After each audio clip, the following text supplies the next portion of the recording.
Hello, everyone, and welcome to this session on the use of service dogs with NF. Those of you who are on now may have been on the previous session and heard John and Linda Manth discuss NF2 biosolutions and the latest research in NF2.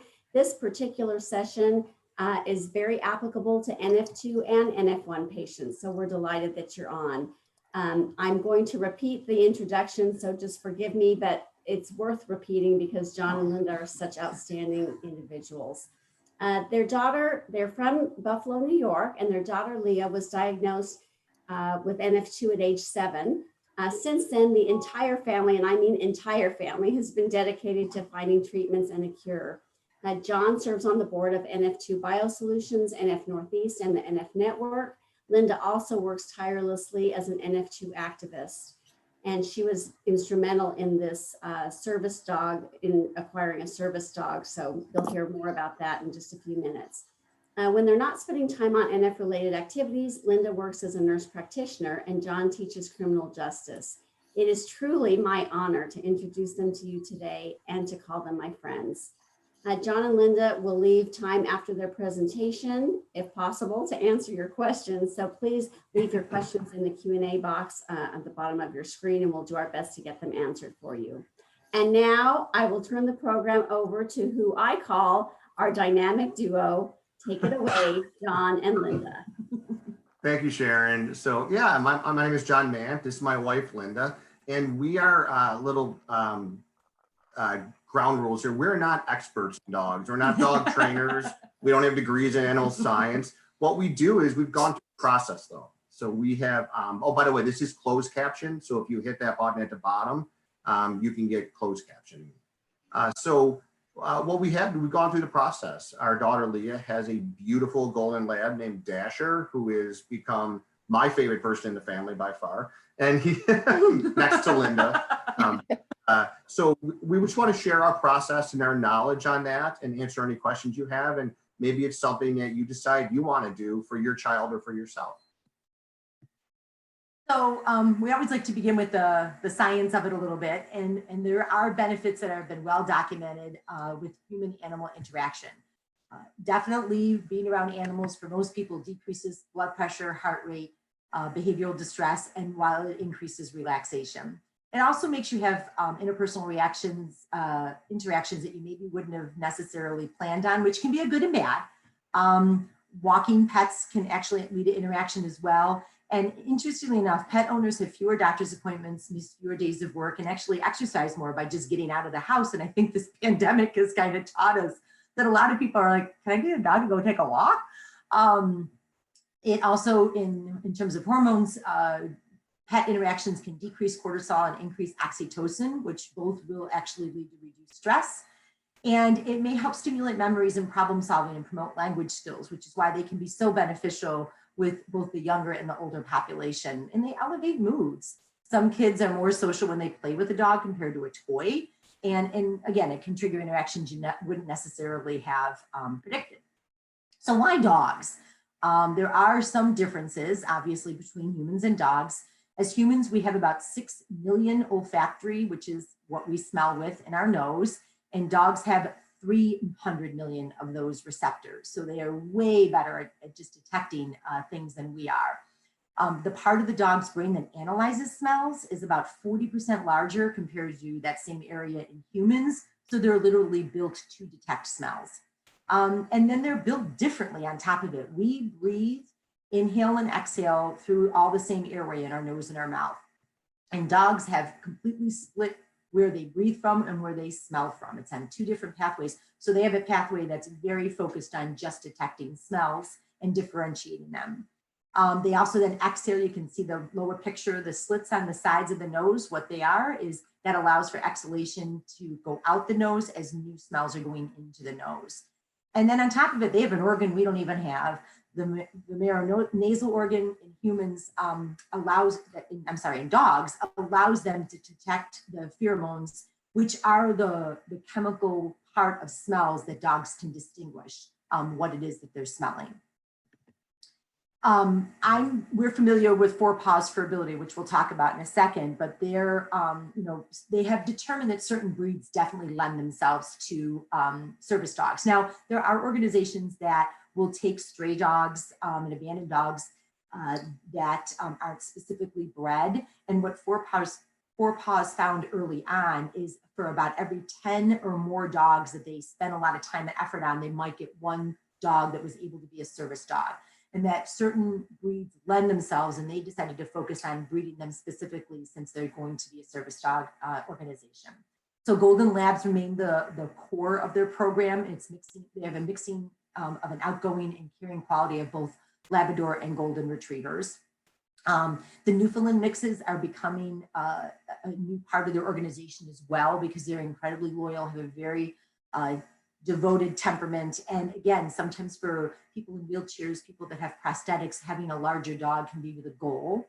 Papillons also can be an important component because they may be able to do more of on a lap, depending on the situation. And they're really, really good at detecting smells, specifically seizures. And then the golden doodles, because as we will talk about later, sometimes hair and allergies can be an issue with some of the kids with some people with multiple medical issues. And so the golden doodles is sometimes a good option in that situation. So in general, I think to have just an understanding of the difference between types of dogs, if a dog is doing something, has been training to perform a specific task, they're technically a working dog. So there's bed bug sniffing dogs, there's search and rescue. Obviously, police and military have them, allergy alert, cancer detection, and Helsinki airports using them. And there's a lot of programs going on right now in terms of COVID-19 that can you detect in the sweat of people early on. So we need to start with people who are really sick that have a lot of that, train the dogs to detect it when they have a lot of viral load, and then we apply that to then use all these organs and olfactory senses to detect it early on in situations. So that's in general a working dog. So what's a service dog? The American Disabilities Act defines it as an animal, a dog that's been individually trained to do work or perform tasks for an individual with a disability. The task or tasks performed by the dog must be directly related to the person's disability. That's the technical definition of what a service dog is. And I think the easiest way to kind of describe it is a seeing-eye dog. If someone is blind, that dog is specifically trained to kind of help support the person and see for them certain things that obviously when they're blind, they can't see. But service dogs can be trained to do a multiple variety of things. They're trained to do a specific action when needed and assist the person with that disability. So some dogs might be trained to help people remember to take their medications, the timing of the medications, alert them that it's time to, if they're symptom-based, the symptoms might be happening, they might detect pheromones and be able to help them remember to take it. Diabetes alert dogs, when your sugars are high and sugars are low, you emit, again, chemical smells that we can't smell, but a dog can detect and nudge the person to take the appropriate medication. They may be able to be trained to be physically go retrieve something like the cane that you see in this one picture. And in our training, we had a person who had lost both their legs in Iraq and the support of the United States, the war there. And when he had lost both of his legs, this dog was a bigger dog, so helped him kind of be able to get up and move around when his orthotics were on. But if they were off, he could go retrieve certain stuff. And then they were training him to use a laser beam so he could point the laser beam to specifically what he wanted the dog to go to retrieve for them. So that's what a service dog does. The difference is a therapy dog. So a therapy dog is going to go with their owner into a setting where they're encouraged to interact with a variety of people. So they're the dogs that you might see going into hospitals and nursing homes. And the benefit of the dog is there, but the handler is taking the person there. They're not performing a specific task. They can provide psychological and physiological therapy to other people other than their handlers. They tend to have a stable temperament, friendly, easygoing. So a lot of the same demeanors of a service dog, but what they're doing is different. They receive training, they meet certain standards to be certified, but they're not required to do specific tasks. And again, this is some of the places you might see them: nursing homes, schools, hospices, hospitals. They are not protected under federal laws, where service dogs are protected under federal law. Typically, a tester and observer is going to assess the dog's manners, demeanors, and their owner's handling of those skills. And after 3 successful supervised visits, They get some paperwork that allows them, the organizations often will require them to have some sort of paperwork or certification. They're only allowed where a facility accepts them. And again, they've been shown to decrease stress in situations. Emotional support dogs, we kind of go back to they're with their handler. They provide comfort and support in forms of affection, companionship for those suffering from mental and emotional conditions. Again, they're not required to do specific tasks. They're not protected under federal law, but they do need a medical diagnosis in order to qualify for one. So a service dog, this might be an aspect of what they do, but they're being trained to do other tasks. This dog's sole purpose is to help people with anxieties, fears, phobias, depression, PTSD, bipolar, mood disorders, just a certain small list of what they may be able to provide some support to the specific individual. And this was just something I found online. I've given credit to it. It just kind of differentiates the 3 different types of dogs that, again, the service dog specifically trained, the therapy dog is group, and the emotional support dog. And this was just kind of a checklist I had found that kind of helps to delineate it as well. And so some people wonder with the American Disabilities Act, what can you ask about a service dog? In a situation where it's not obvious that a dog is a service animal, the staff is only allowed to ask actually 2 specific questions. And where this might come up is service dogs often have vests on, and we have found it is just easier to have a vest on.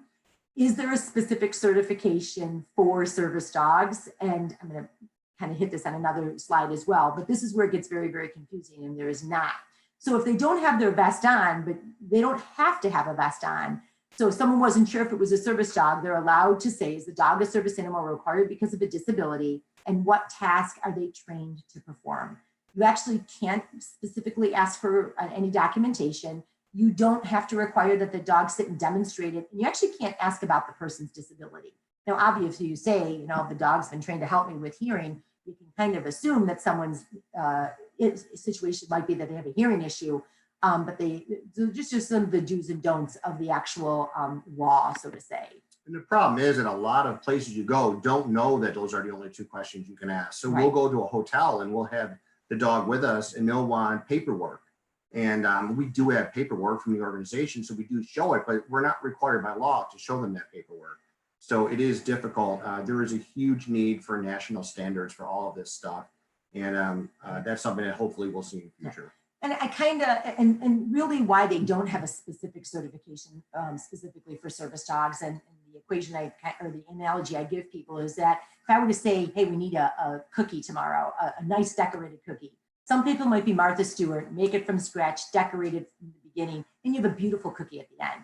Some people might go get like a box mix and then mix it, and they have to have some decorations to help them, but they still have a beautiful cookie at the end. And some people are like, I'm going to the bakery and getting that cookie. In the end, you have 3 beautiful cookies. How you went about it was different.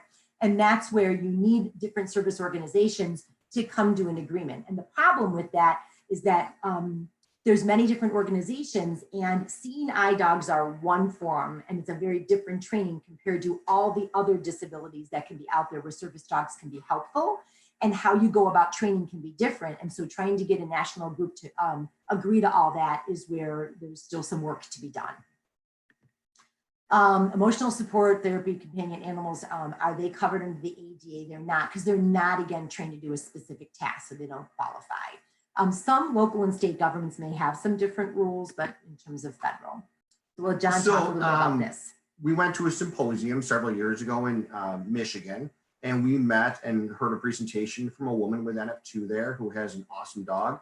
And Leah was really intrigued by it. And she, on the drive home, said, I think I'd like to look into getting a service dog to help me with hearing and balance. So as most parents would, I started with Google. And, and I went ahead and started Googling service dogs and found that there are just dozens of organizations, and they all do different things, and you really had to do your homework. So the organization in Michigan that did the dog for this woman we met, they give the dog for free. They're very well funded by a couple endowments. And so I started out, we looked into them, and I called them up, and they said, oh no, you have to live in the state of Michigan in order to get one of our dogs. I'm like, oh, okay. So I thought maybe there'd be an organization in New York State that did the same thing. There wasn't. So I just kept looking, and I was making, phone calls every day and emails every day. And I did this for a couple of weeks until I found an organization in Xenia, Ohio called Paws for Ability. And this is the process we went through with them. This doesn't mean this is the process you will go through. This just happens to be the process that this organization. We chose to go with them because A, they do balance and hearing dogs, which we found that not a lot of organizations did them. And second, they specialized in kids. So when we started this process, Leah was younger and she was in, I think, middle school. By the time we got the dog, she was a senior in high school and missed her prom to go to training. So it is a process. So don't think that you're going to call someone up and a week later have a dog. It's not practical at all. And the demand for dogs right now is extremely high. So it started out with an application. We filled out a lengthy application and submitted that. And then we had to take paperwork to several of Leah's doctors to confirm her medical condition and what this dog would do for her. So we had to make sure they had reports saying that she was deaf in one ear and that most likely she's going to go deaf in the other ear and things of that nature. We then had a phone interview, and that interview was with myself and Linda and our daughter Leah. And it was extensive and they asked a lot of questions. There's a lot of money and time and effort that goes into these dogs, and they don't just give them away to anyone. So there was an extensive interview process. So those first three things took several months. Then we reviewed and agreed to the policies and process and fundraising. So there was contracts and lengthy contracts. So Paws for Ability, they have estimated that the cost of their dog, and they do breed their dogs there, they do not do rescue dogs. So the cost from the time they breed the dog until the time you get the dog is somewhere around $34,000.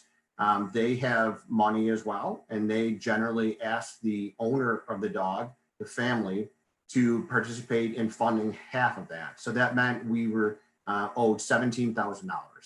So we were blessed. We had family members and friends who quickly donated money for that. We had one fundraiser, and within a couple of weeks, we had the $17,000, and we submitted that. And once that happens, then they put you on a list, and they said it would be probably 1.5 to 2 years until we got the dog. This organization, you have to commit to a 2-week training program, and that is the child and the parent, at least one parent, preferably two. We couldn't because I had a work situation, I couldn't leave at the time. And so we were able to just have one parent go. But it is the family goes for this 2-week of training. It's 14 straight days of training.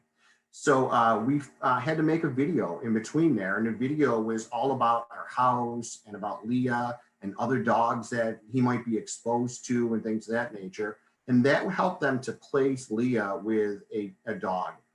So once her name started coming up on the list and they started breeding dogs, they would have a breed, and he is from what's called the reindeer litter.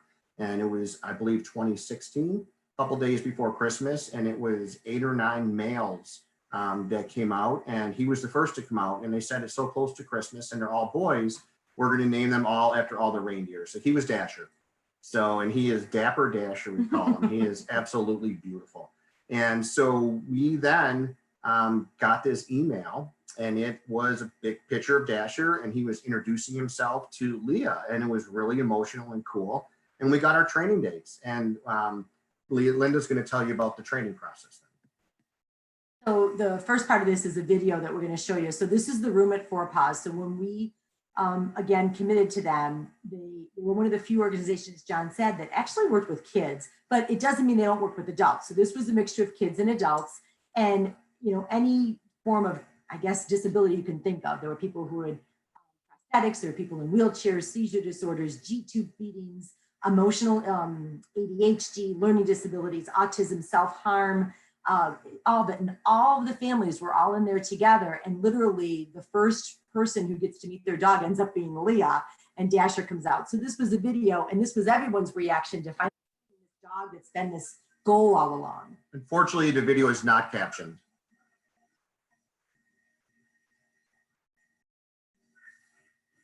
And you're just hearing mostly the oohs and ahs of people. And again, the positive reinforcement you have to do with dogs.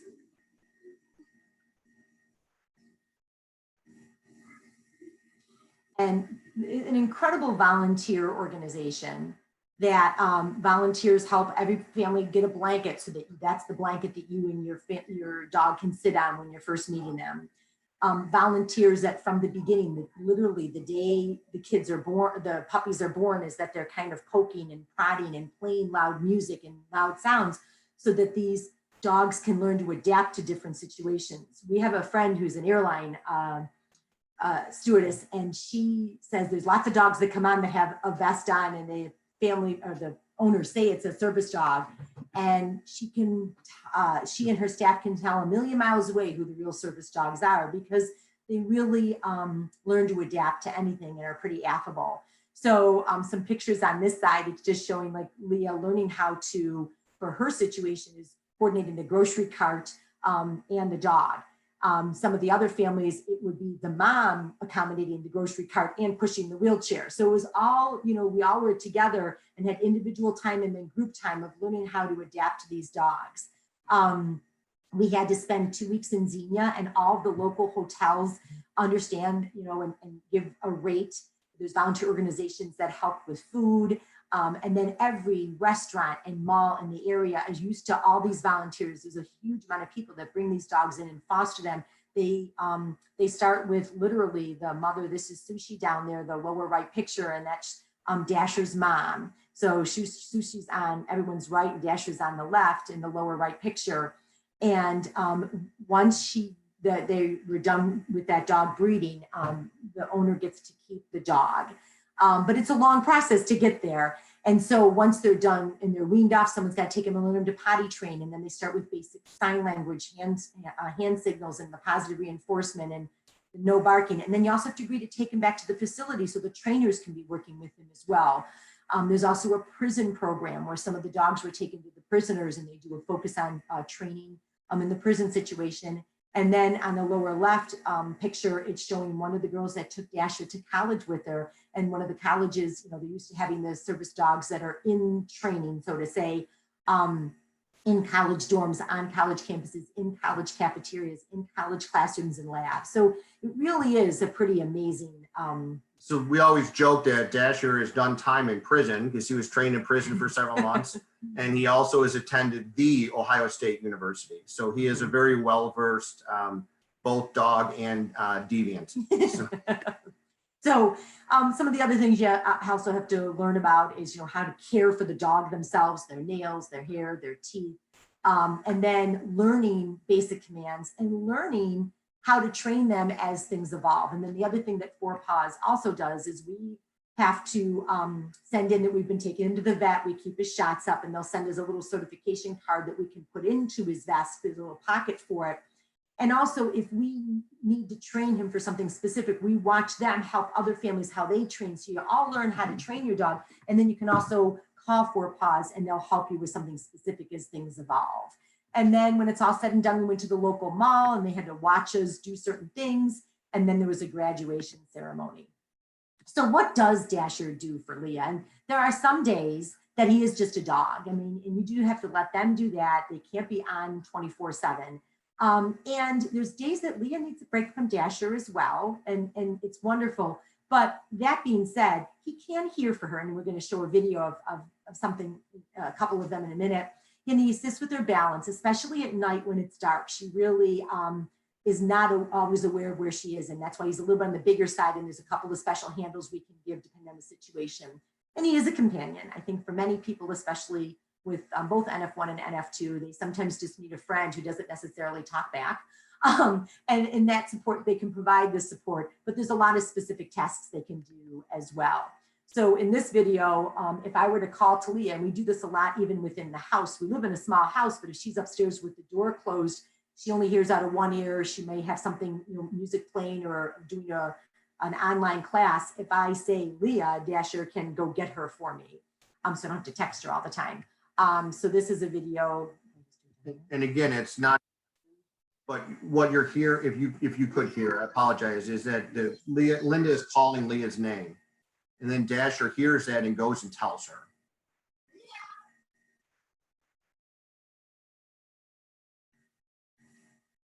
Then he takes her to where the sound was coming from. And this was early on in the training. So at that point, when he came up to her and patted her, give him a treat. We don't have to do that anymore because the positive reinforcement is there, but there is some homework you have to keep practicing. So here's Leah. She spent a semester at college in a dorm room. And here is she had a little doorbell that they could keep practicing homework on. There's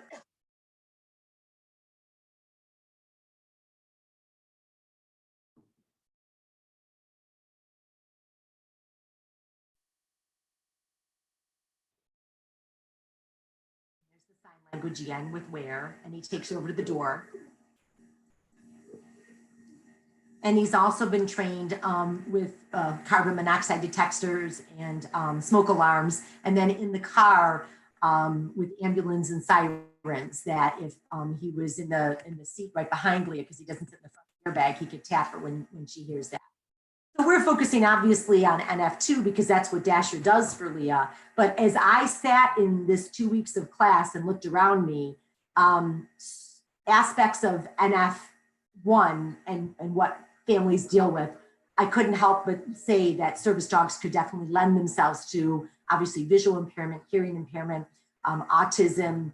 There was a video, and unfortunately, I don't believe that it's on there anymore, but it was a fantastic video on Facebook about a year ago of an autistic boy who was really just kind of deteriorating in terms of behavior and maybe a little self-harm, and how this dog recognized it, the pheromones again, as the stress increases that those dogs smell and pick up on, and that he could calm the child down and bring his hands away from him, was really quite remarkable. For ADHD and learning disabilities, a lot of kids, if they get stressed and can't concentrate, the dog's presence can just help them to stay focused. Mobility, balance, seizure alert, and just support during medical procedures. Leah has a Metaport that I access every few weeks because she gets her Avastin. And Dasher's used to me. The first time I did it, he was kind of like, "What are you doing to my person?" But he also knew that I was doing it and he was totally okay with it. A few weeks later, we were at doctor's appointments all day, and he's maybe sitting there not doing anything during the appointment, but in between she's holding on, he's providing support. We had to go do a sonogram. And as the girl went to go put the wand in the sonogram, Dasher jumped up and kind of got up on like near the table, like, "What are you doing to my person?" So he definitely recognizes, like, "Do you need me, Leah? Do you not need me?" And then he settled right back down, but he just wants to make sure that she's good and she doesn't need him. So it really is quite amazing. And sometimes it's hard to put into words what a service dog does. However, So, like with everything else, there is a reality check because it sounds so glamorous, right? And it's wonderful. The reality check, first thing is the cost. So as I say, we raised $17,000 plus had to pay for 2 weeks of a hotel room and food and travel. And then you have probably $2,000 or $3,000 a year in vet bills and other expenses to have a dog of his caliber. The responsibility is enormous, and the responsibility, if it's for a child, is the whole family's responsibility, especially if that family has mobility issues and the child has mobility issues. And for an adult, it equally is the family's responsibility. Leah found out that there's a stigma, and the stigma is that you're walking around with a dog with a collar, a vest on, and there must be something wrong with you. And it does say on Dasher's vest that it's a hearing and balance dog, but it doesn't say what's wrong with Leah, and that's fine with her, and it shouldn't say that. But there is definitely a stigma, and that was kind of hard for her to get used to. Dasher is a long-haired dog, so hair is a huge issue. We have hair everywhere, in our cars, in our beds, on our furniture, on our floor, and we're vacuuming constantly. Now, for us, we could care less because Dasher is part of the family, and we definitely don't mind, but that's definitely something. There's constant homework and training. So Leah has to, he'll lose his skills if we don't continuously to practice them. And with Dasher, Leah is not 100% deaf right now. So she still hears out of one ear. So he is not as busy as he will be once she is 100% deaf. So we're constantly training him. A lot of what he does is, like Linda said, goes to chemotherapy with her and goes to medical appointments. And if she has a surgery, he would be there with her as well. And he's really good at just knowing. You can see him jumping in beds here in these pictures, and he's just really comforting. He jumped on a scale and stuff like that. He's loved everywhere he goes. So another thing is the bond that he has become part of our family, and that someday we know that he is going to pass, and that is something that we completely accept and is part of life. But that's it's a really difficult thing for when the bond is this strong, because he spends 24 hours a day with Leah, so that's a long time. So there are some reality checks. We think that it's well worth it, and none of this is important at all to us. That the joy he gives to Leah and our family, and the support he gives, and the peace of mind he gives Linda and I as parents, that we know if we're not home, Dasher's with Leah, and Leah's with Dasher. Sometimes I worry more about the dog than Leah. And I think that's where, I mean, this was just a decision we made as a family. Just like anyone out there, when you're diagnosed with NF1, NF2, schwannomatosis, or any disorder, you need to try and make lemonade out of your lemons, and you want to do what you can for your child and support them in any way possible. And we just found that this was one way that we could provide even more support. But we would be remiss if we weren't honest that there are, just like with anything, good and bad with it. I think if anyone that has a child remembers back to the toddler years, these dogs have to go to the bathroom every few hours. These dogs, inevitably, the second you sit down, they need to go to the bathroom, or they want to play ball, or, so, and then when we take them somewhere, we literally call it the diaper bag. Do you have a diaper bag with you, where it's got the poop bags in it, the treats in it, a ball, hand sanitizer, and then we have a little copy of his vaccinations if anyone needed it, depending where we go. So I think we're open up for questions now. This is Linda will tell you about this picture. You can type in your questions in the Q&A part, and Linda's going to tell you about her favorite picture of Dasher and Linda. So we just, we're right towards the end of our training. It's been a long couple of weeks, and these people you've bonded with, but at the same time, kind of want to get home and share them with your family. And it had poured rain, and we ran over to the pet store again for some supplies. And as we were walking out, this double rainbow happened in the parking lot. I said, Leah, turn around real quick. And there's Leah, like smiling, just truly smiling, Leah's smile. And then Dasher, like, oh, hold it. We were going to the car, and where do you want me to be here? And the double rainbow, you can see the one really obviously, but way to the right, there's another one. So it just was a perfect picture to sum up our time there and our future. So feel free to type in your questions, and we'll happy to answer anything we can. If we don't know the answer, we'll be honest with you.